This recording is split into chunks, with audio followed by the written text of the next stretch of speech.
Using my husband's debit card, I bought a $4,500 designer bag at a high-end boutique.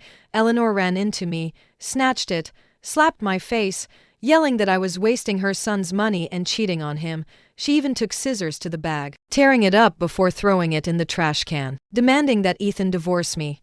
I simply shrugged. After all, the bag wasn't for me. I was buying it for Ethan's client. When I got home, Eleanor had just woken up and was coming out of the bedroom. Before I could even greet her, Eleanor's eyes fixed on the bag in my hand. Suddenly, she lunged and snatched it. "You little bitch. My son works so hard for his money, and you dare to buy such an expensive bag." My lips barely moved. Just about to speak, Eleanor slapped me across the face, her expression contorted as she accused me. "I knew you were a troublemaker from the start. If my son hadn't liked you, how could I have let you into our family? You've been married for years and haven't lifted a finger, just lazing around enjoying the good life at home, making my son and I wait on you." With that, Eleanor spat. "All you do is spend my son's money dressing up all flashy. I bet you're out there cheating on him behind his back." I was immediately furious, not understanding where Eleanor's anger was coming from. What did she mean? I was lazing around enjoying the good life and only dressing up all flashy. Although I don't have a traditional job, my profession is being a content creator. Now that I'm established, I earn over $10,000 a month. Apart from regular savings, I spend all this money on our household. Ethan is busy with work, so after editing videos, I proactively took on household chores like grocery shopping and cooking. I know he's a dutiful person. When he first suggested having Eleanor move in with us, I didn't object. As for doing nothing, the person who's truly lazing around enjoying the good life in this house should be her. I covered my swollen face. Though I was furious inside, we still had to live together day in and day out of respect for an elder. I suppressed my temper and tried to explain. "Eleanor, this money isn't for me. Ethan asked me to buy it for." Before I could finish, Eleanor, in a fit of rage, slapped me again. This slap was incredibly forceful. Caught off guard, I staggered back to steps. Now, both sides of my face stung painfully. I was clearly trying to explain myself. But Eleanor just wouldn't let up. "Do you think I'll believe your excuses? Yesterday, I asked Ethan for money to play cards, and he said he gave you his debit card to buy a bag." Eleanor looked at me with seething hatred. "It's all because of you. You've squandered all our family's money, making it so I don't even have money for cards. An undutiful, spendthrift daughter-in-law like you. Back in the countryside, they would have hung you from a tree." Only then did I understand why she was throwing such a huge tantrum. So, it was because she couldn't get money to play cards yesterday. She was blaming everything on me. Even if I could tolerate more, those two slaps had enraged me. On top of constantly being interrupted and unfairly accused, I couldn't help but shout back at her. "How am I undutiful? We give you money for cards once a month. I already gave you $3,000 this month. You just lose fast. Go ahead, look at all the supplements, the massage chair in this house. Which of them didn't I buy for you?" I stormed into her bedroom and pulled a few medicine boxes from a drawer. "And these? You were scammed out of tens of thousands buying these pills, and you were afraid Ethan would find out, so I covered the cost for you. How am I bad to you? Even if this bag was for me, which it isn't, I still deserve it." After I vented all that, Eleanor's face became even uglier. Seeing the medicine boxes in my hand, she reacted as if having a strong reaction, rushing over to knock the boxes to the ground. Pills scattered and rolled all over the floor. "It's only natural for you to spend money on our whole family. But spending my son's money is not allowed." Eleanor stood with her hands on her hips unreasonably, her neck red with anger, her face twisted viciously, and her eyes darted to the scissors on the coffee table in the living room. She strode toward them, realizing what she intended to do. I quickly rushed forward to stop her, but she shoved me away. Eleanor picked up the scissors and, with a swift cut, slashed the bag's exterior. "I'll let you buy. I'll let you spend our family's money. Today, I'm going to make sure you understand our family's rules." After slashing the bag's exterior, Eleanor snapped the strap with another snip and casually tossed it into the trash can. Then, she looked at me triumphantly. "Let's see if you dare to buy another bag. This is what happens if you defy me." My jaw dropped in shock. A $4,500 bag. Just like that, cut up and thrown away. Seeing me frozen in place, Eleanor became even more arrogant. Not thinking she had done anything wrong, as if still not satisfied, she stormed into the master bedroom, her gaze locking onto my vanity table. Eleanor lifted her hands and directly toppled the entire vanity table. My cosmetics, mixed with lotion, shattered across the floor. Eleanor, what are you doing? I shrieked, unable to believe the sight before my eyes. I had just replaced all these cosmetics last week. I hadn't even used them much, and now they were all ruined. You love makeup, don't you? Always spending so much of my son's money on cosmetics. I've had enough of it. Today, I'm going to clean out all your things at once, without anything to dress up with. Let's see if you can still go out and cheat on him, she said, her eyes darting left and right, then locking onto the master bedroom closet. Opening it, Eleanor took the scissors in her hand, pulling out my clothes and dresses, cutting them one by one. In no time, they were all torn to shreds. As she cut, she glared at me with envious eyes. Oh, you, Harper, you actually bought so many clothes I've never even seen. Tell me, were these bought by other men? How many affairs have you had behind my son's back? Looking at her face, twisted to the extreme, and then at my shattered cosmetics and shredded clothes on the floor, a surge of anger flared up, and I instantly lost control. I directly grabbed Eleanor's hair and slapped her face repeatedly. My hands trembled with fury, completely unable to control the force. Harper, you actually hit me, you bitch. Eleanor tried to struggle, but I held her tight, under the double stimulus of stinging scalp and slaps. After receiving a dozen or so blows, her arrogance turned into pleas for mercy. Harper, stop hitting me, help. It's my fault. I was wrong. Stop hitting. My head hurts so much. My face. My face. Hearing her whimper a few times, I finally regained my composure. I yanked my hand from her hair, and Eleanor stumbled, falling onto a pile of broken glass. In a moment, her hands were covered in blood from the glass shards. Eleanor stared at her hands in disbelief, then glared at me viciously, as if she wanted to devour me. Harper, you vicious woman. You did this to me. My son won't let you get away with this. When my son comes back, I'm going to make him divorce you. My hands clenched into fists, and I turned to call Ethan. As soon as the call connected, Eleanor, like a madwoman, rushed over to snatch my phone. Ethan, your mother is about to be beaten to death by your wife. If you're a few steps late, you'll never see me again. Hurry back and divorce this vicious woman. I had just put it on speakerphone, and Ethan, hearing the noise, impatiently clicked his tongue. I'm at work right now. Why is there so much drama all day? Eleanor wouldn't let up, detailing my supposed crimes and insisting Ethan come back immediately. Ethan finally gave in, saying he'd come straight home after work. Eleanor instantly flashed a triumphant look, glancing at me smugly. You're dead when my son comes back. Eleanor realized she was still holding my phone and deliberately dropped it to the ground. The screen flickered static for a few seconds, then went black. Pa, who said you could use such a good phone? I'm telling you, everything you own is a favor from my son. When you divorce, you won't even get a pair of underwear. I laughed in exasperation. Nothing she did now would shock me. Instead, I was looking forward to her son's return. After all, he was the one who asked me to buy this limited edition bag for his client. The one I held was the last one available at the high-end boutique. Ethan's company was recently facing financial difficulties, and this client was the only chance to save the company. He knew I understood designer bags and had connections with boutique staff. He begged me for 3 days before I agreed to help him buy it. Now, everything was ruined. If he offended that client, I didn't know what would happen. Fine, I'll wait for your son to come back and see if he deals with you or me. Seeing my defiant attitude, Eleanor was beside herself with rage, pointing her finger at me, spluttering for a long time without saying a word. Her elderly body certainly wouldn't win if she tried to fight me head-on, but wasn't willing to give up. Her eyes darted around, suddenly thinking of a malicious trick. Eleanor quickly walked to the door, opened it, and plopped down on the hallway floor, beginning to wail loudly. Oh, my miserable life. At my age, I'm being abused by my daughter-in-law. Our family has truly had the worst luck to meet a woman like this. Everyone, come see what she's done. If I hadn't run fast, this vicious woman would have killed me. This is elder abuse. This is attempted murder. Eleanor cried and slapped her thigh, suddenly letting out a pained shriek. Her hands were covered in glass shards, and blood was still welling up from her palms. Seeing this scene, despite my anger, I let out a snicker at her pathetic state. Eleanor turned and glared at me. Seeing no one from the surrounding apartments coming out, she simply got up and started knocking on doors one by one. There's a crisis. Someone's been hurt. After her shouting, even neighbors who hadn't heard before must have now.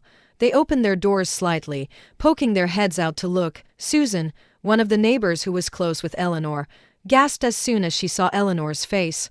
"Oh dear, what happened to you? Why are your face and hands all injured? Who did this to you?" Eleanor finally found someone who understood her and was so excited she almost cried, pointing at me and cursing.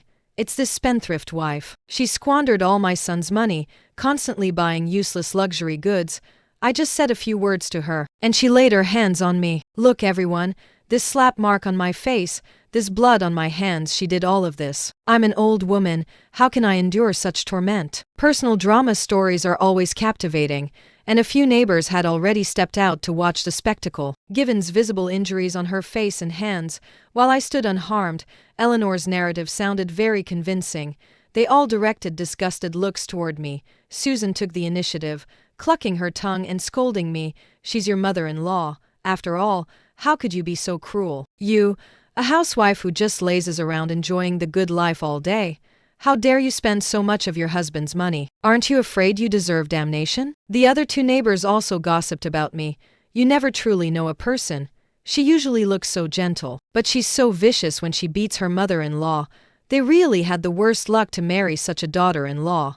What a jinx. If I were her husband, I'd definitely break her legs and lock her at home to reflect. How dare she walk all over her in-laws? I could tell she was no good from the start, always going out with her fancy bags and skimpy clothes.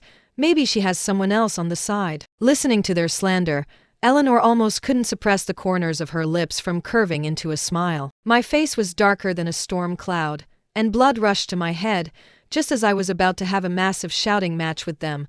The elevator dinged. Stepping out was my husband, Ethan. Seeing him, I felt a slight sense of relief. Ethan was a reasonable person and wouldn't mindlessly take his mother's side. That was one of the reasons I was willing to marry him. During our marriage, Eleanor and I had countless arguments, though none as big as this one, but each time, Ethan would speak up for me. Communicating with his mother privately, when saw Ethan step out, she rushed to him like she'd found a savior, quickly showing off her injuries. "Son, you're finally back. Your mother was almost part ways forever. Do you know that? Your wife squandered your debit card. I just advised her that you work hard and the industry is not doing well lately, wanting her to be more frugal, and this is what happened. You need to divorce her quickly. We can't go on like this." Listening to his own mother's tearful complaints, Ethan frowned deeply. Meanwhile, the surrounding neighbors continued egging them on. "That's right. We're all witnesses. You really can't keep this wife. If you don't divorce soon, your family might fall apart. Nephew, seeing how dutiful you are, look at your mother's state. Don't you feel bad for her?" Ethan listened for a few moments, his expression barely changing. He then turned to look at me. I thought he was telling me to explain what happened, and I was about to speak, but immediately stepped forward and slapped me.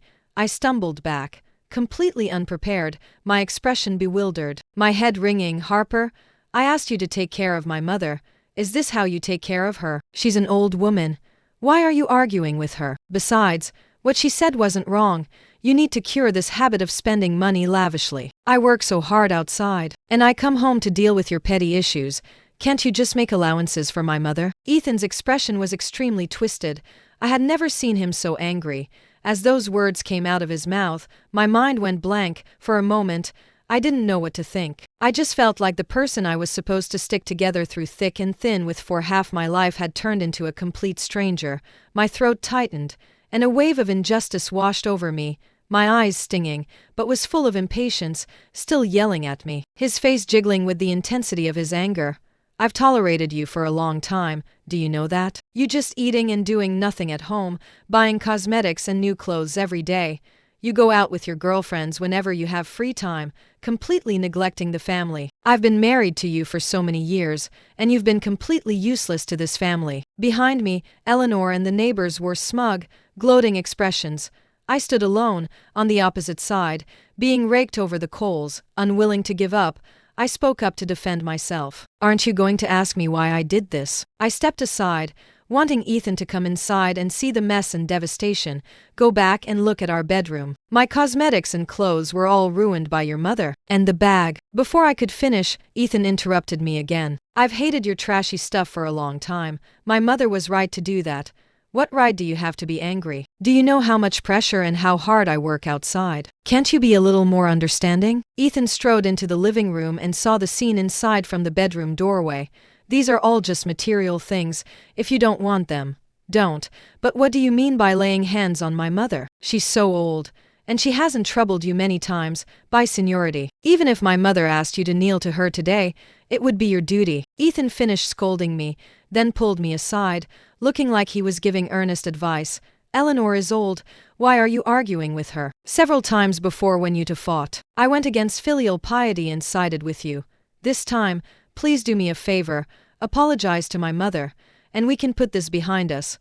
I looked up at him in disbelief. So during our previous arguments, you weren't siding with whoever was right. You always felt like you were going against filial piety. As I said it, I found it incredibly ridiculous. The perfect husband image I once had in my mind had shattered. Ethan, however, was unfazed otherwise. I'm not afraid to tell you, if I hadn't seen you still holding on to my savings, I definitely would have sided with my mother. As he spoke, a flicker of resentment crossed his eyes. So he had indulged me and favored me all this time because of that inheritance. No wonder Ethan had brought up the inheritance casually several times. Sometimes he would play the victim, trying to get me to use it to pay off the mortgage and car loan. He only stopped for a while after I told him I had put it into a fixed deposit.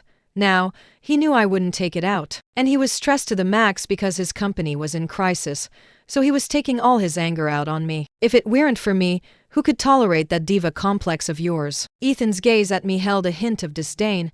I'm very busy right now. Don't cause so much trouble for me. Apologize to my mother properly, and I can talk to her for you, to make her forgive you. Seeing me frozen in place, Ethan clicked his tongue and gave me a shove. I suppressed my disgust and dodged, keeping my distance from him. Ethan changed the subject. By the way, did you buy that bag? The client needs it tomorrow. I didn't speak, a slight curve forming on my lips. Suddenly, I didn't want to tell him anything. Ethan had thoroughly disappointed me. I wouldn't clean up his mess anymore. I would let him fend for himself. The bag is bought. I'll bring it to your company myself tomorrow. Hearing this, Ethan, though a little suspicious of my change in attitude, nodded and relaxed. Make sure you apologize to my mother properly. After saying that, he went out and helped Eleanor back inside, completely disregarding my feelings. Seeing my improved attitude, Eleanor assumed Ethan had put me in my place. Hey, Emph. Now you know you were wrong. A woman like you really can't make it without my son. I smiled, listening, not refuting a single word. At's request, I even apologized to Eleanor. Both of them were greatly surprised. Ethan, who had been about to scold me for being narrow-minded, had his words choked back, but didn't feel satisfied. You've done this to me, and an apology will fix it. I want you to kneel and serve me tea. You're not allowed to get up until I tell you to. The anger I had suppressed flared up again. I shot her a cold glance. Eleanor flinched under my stare. Ethan, sensing something was wrong, also stepped in to mediate. We're all family, Eleanor. Don't fuss so much. Then, he leaned in and whispered to me, I'll let you off the hook today. Bring the bag to my company's conference room at 9 tomorrow. If this falls through, our whole family is finished. Eleanor was indignant and wanted to continue arguing with me, but Ethan pulled her away. Just like every time before, they went to talk privately. Previously, I would have thought Ethan was trying to reason with Eleanor, talking sense into her, but today, it seemed they were probably inside talking bad about me, holding a grudge. I kicked at the shredded clothes and broken glass bottles strewn in the master bedroom, picked up the bag from the trash can, and left this so-called home without looking back. I didn't even need to pack a suitcase, as all my belongings had been destroyed. I went out and found a hotel. Ethan and Eleanor didn't contact me until evening when they realized I wasn't home. I casually made up some excuse about confirming the bag, and he bought it. Ethan didn't suspect anything, gave me a few instructions, then said he had to go back to the office to work overtime and hung up. The next day, I woke up naturally at 10 and immediately checked my phone for a delivery service. When I confirmed that the utterly ruined bag, reeking of garbage water, had been delivered to Ethan's company, I felt at ease. Only then did I scroll through my phone and see hundreds of missed calls, all from Ethan. Around 9, he was still urging me to hurry, saying the client had arrived. After 9, when I still hadn't arrived, he bombarded me with dozens of calls and messages. Every single one was either urging or blaming me. At 9:30, the delivery arrived on time. Ethan, receiving the tightly wrapped box. Thought it was the bag. Harper, you were late, but I won't hold it against you this time. After sending that message, he must have taken it into the conference room to curry favor. After that, there was a blank period of almost half an hour. I couldn't imagine what Ethan had gone through during those 30 minutes, being raked over the coals, or just thinking about it made me burst into laughter, and my mood for the entire day brightened. And in the messaging app, Ethan kept sending me messages and photos. I scrolled down, first seeing the bag soaked in foul water. Finally, I saw Ethan's swollen cheeks, and the foul water and vegetable scraps spilled all over his head. I couldn't hold it in anymore and let out a snicker. Just then, Ethan's call came in again. I intended to hang up but accidentally answered. Harper, what the hell are you doing? Do you know you've ruined our entire company? As soon as I answered, Ethan's roar erupted. Because of you, we lost the client. Now the company is going to be finished. It's going to go bankrupt.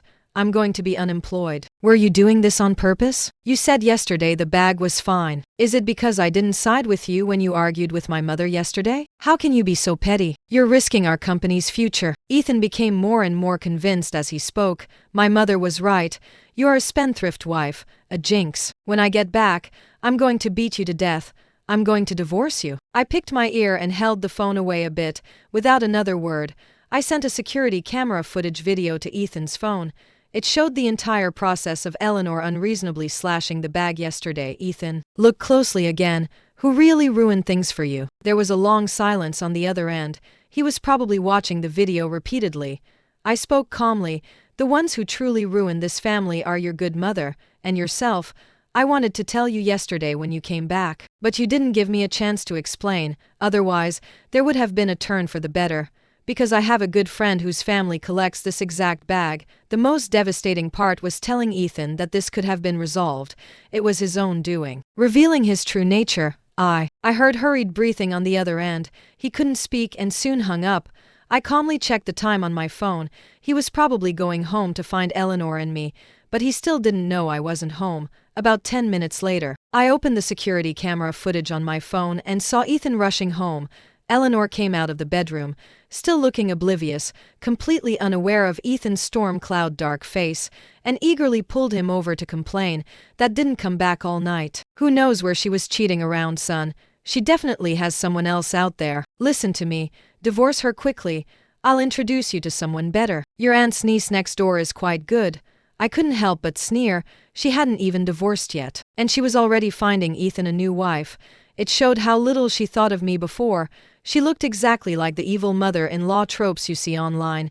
Ethan's face grew even darker. He violently shook off Eleanor's hand and pulled out the bag from the black plastic bag he was carrying.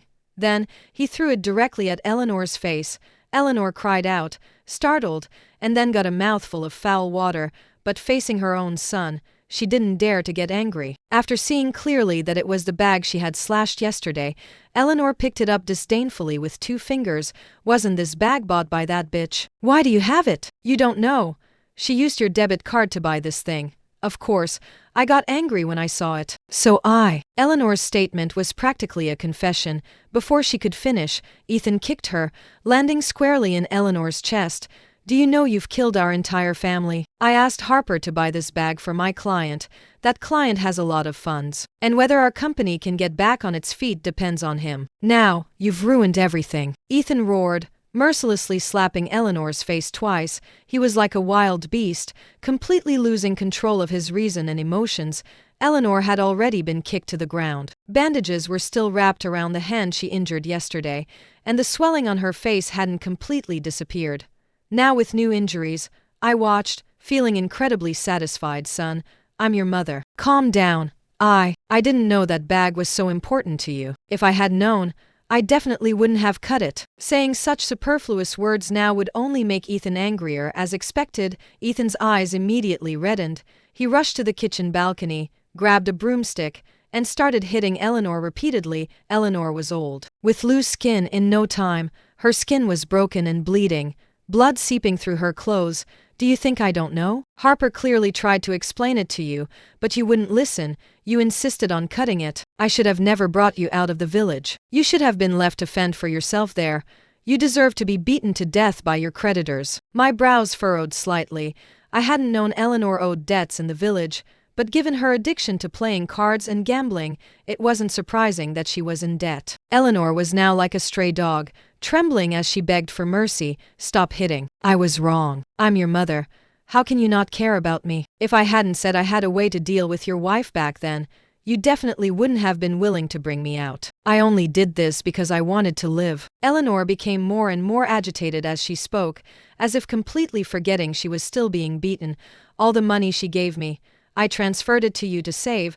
How can you be so ungrateful?" I froze for a moment when I heard that. When first arrived, I had bought her many expensive clothes, skincare products, and bags. She always accepted them, but I never saw them when I went into her room, and logically, $3,000 a month for cards should have been enough now. It seemed she was using me as an excuse to get money out of me and give it to Ethan.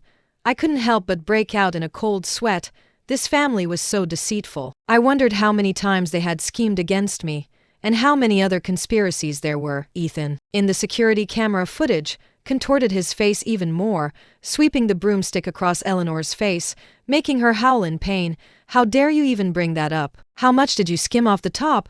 Do you think I don't know? I told you to come and help me trick her out of her savings, and that more than $10,000 in inheritance, and did you do it? Now you've made me jobless, and my boss raked me over the coals. Why don't you just die?" With that, Ethan hit her even harder, a belly full of rage to vent. Though I felt satisfied, I also felt a hint of relief. I had never seen this violent side of Ethan before. If I hadn't had the security camera footage, and he had believed I was responsible, he might have actually beaten me to death. After all, he could be so ruthless even with his own mother. After beating her for a while longer, Eleanor was barely clinging to life, unable to even beg for mercy, seeing no movement. Ethan casually tossed the broomstick aside and kicked Eleanor a few more times while she lay on the floor. Seeing no reaction, Ethan didn't look at her again and simply walked out the door.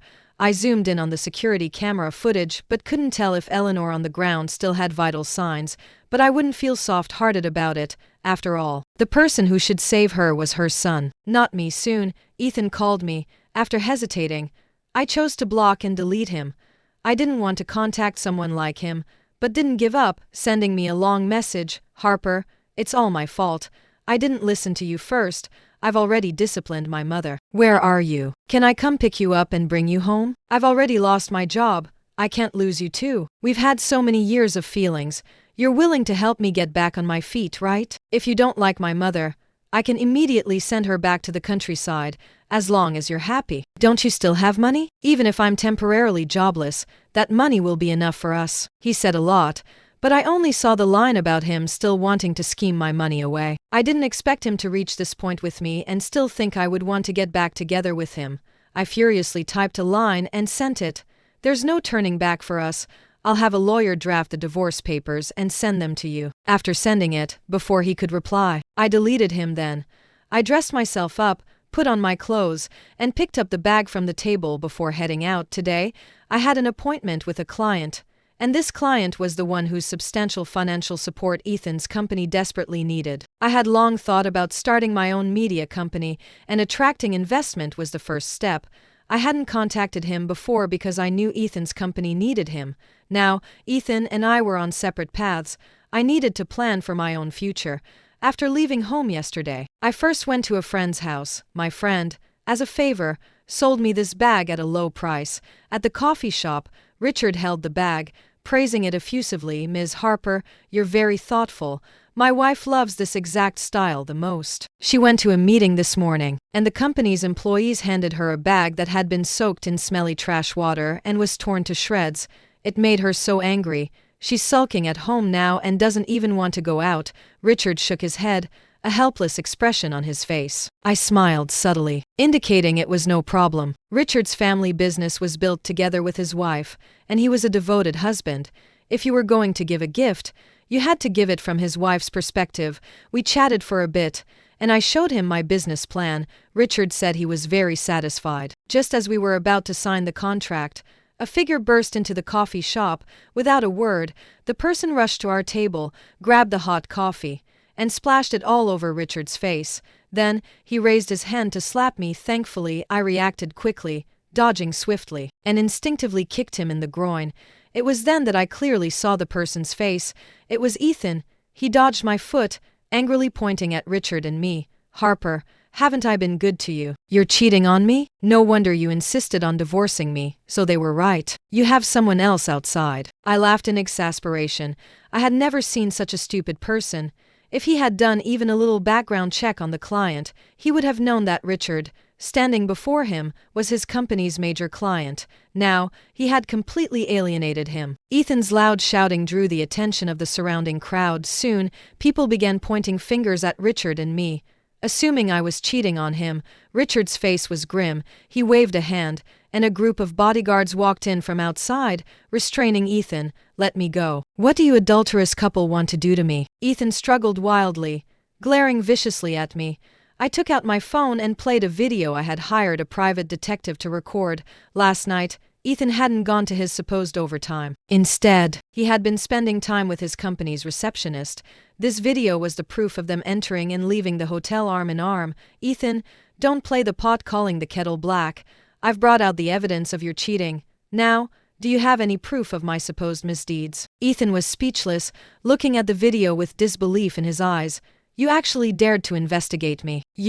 Both of you drinking coffee here. That's the proof." A collective sigh of disapproval swept through the crowd, their eyes on Ethan filled with disdain and disgust. "Ethan, open your eyes and see. Who exactly is standing in front of you?" Fearing genuinely wouldn't recognize him, I thoughtfully Googled his photo and profile and handed the phone to him. Ethan squinted, recognized him, and instantly turned pale with shock. You're Richard." "I'm sorry. I misunderstood.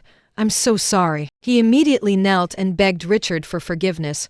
Richard is highly respected in the industry. Offending him could effectively blacklist him. If had originally hoped to find a new job, it would now be completely impossible. Richard snorted, then had his assistant go to the receptionist for a fresh, steaming hot coffee, which he splashed directly onto Ethan's face. "Ah, it hurts. It's so hot!" Ethan screamed. His face instantly reddened from the scalding water, and a large blister quickly formed. Richard and his companions didn't even glance back as they walked away. I watched Ethan with a hint of schadenfreude, then left too. As I walked away, I heard Ethan shouting threats behind me. "Harper, you did this to me. I'm never going to let you off the hook." What a joke. How could I possibly give him that chance? As soon as I left the coffee shop, I called the police. The reason was Ethan murdering his own mother. I had watched the security camera footage from home several times, until I saw Eleanor's face, which had originally had some color, turn from pale to black. Only then did I confirm that she had lost all signs of life. She had been tortured to death by her own son. Ethan's threats were uttered 1 second. The police arrived the next. I cooperatively completed my statement and handed over the security camera footage from home. Under his vicious gaze, I walked out of the police station with a carefree air. Soon, the news of Ethan being sentenced to death arrived. A person had died in that house, and I wouldn't live there anymore, so I simply sold it. These past few days, I had visited Richard's family again to discuss the specific details with him. He greatly admired my project and decided to collaborate with me. I moved downtown and opened a content creator company. From then on, I began my new life.